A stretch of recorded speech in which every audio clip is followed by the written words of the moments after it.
is that Wake Forest quickly has a new coach here as Jake Dickert is hired.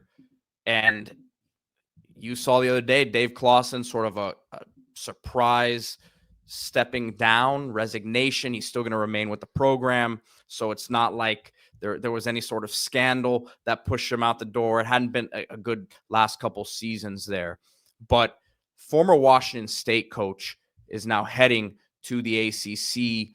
This was his third full year at Washington State, 8-4 record.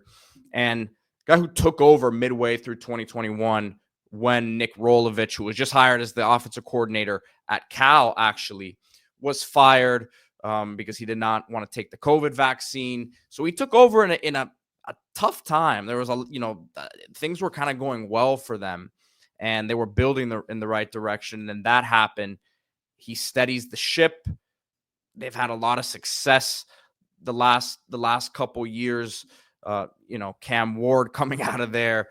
Now John Mateer, someone who's out there on the portal, but an interesting move for him coming cross country here.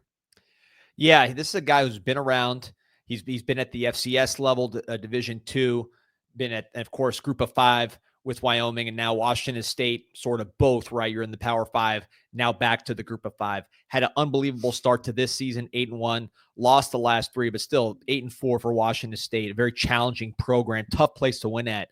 Still a heck of a year. It's interesting when you look at Dickert. He's got a defensive background. He's a defensive guy the whole way, but really what he's done great is identify offensive coordinators and also identify quarterbacks.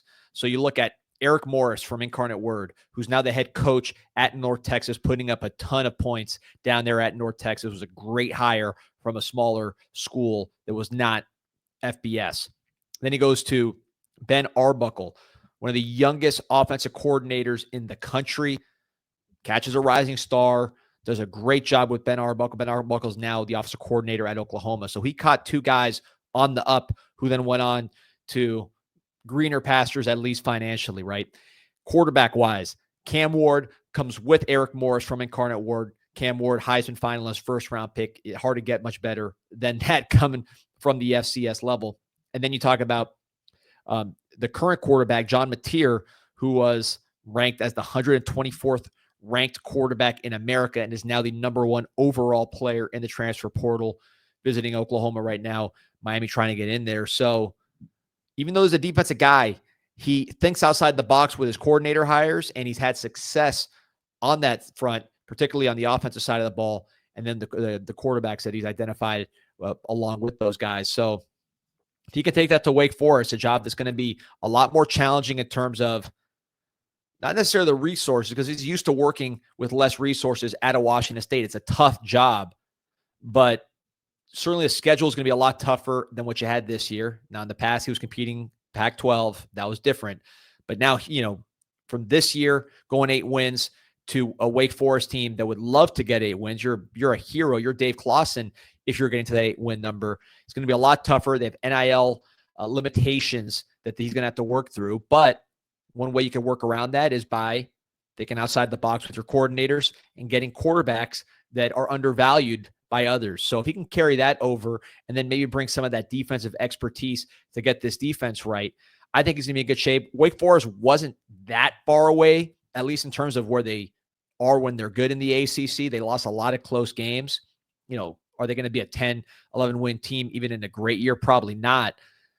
But they weren't like a total doormat in the ACC this year. They were competitive in most games. And if you just get them a little more, prove that quarterback position, you're replacing that iconic slow mesh offense most likely, but maybe you get another innovative hire like that's outside the box that schools that are not Wake Forest are unable to make because they got too much to lose.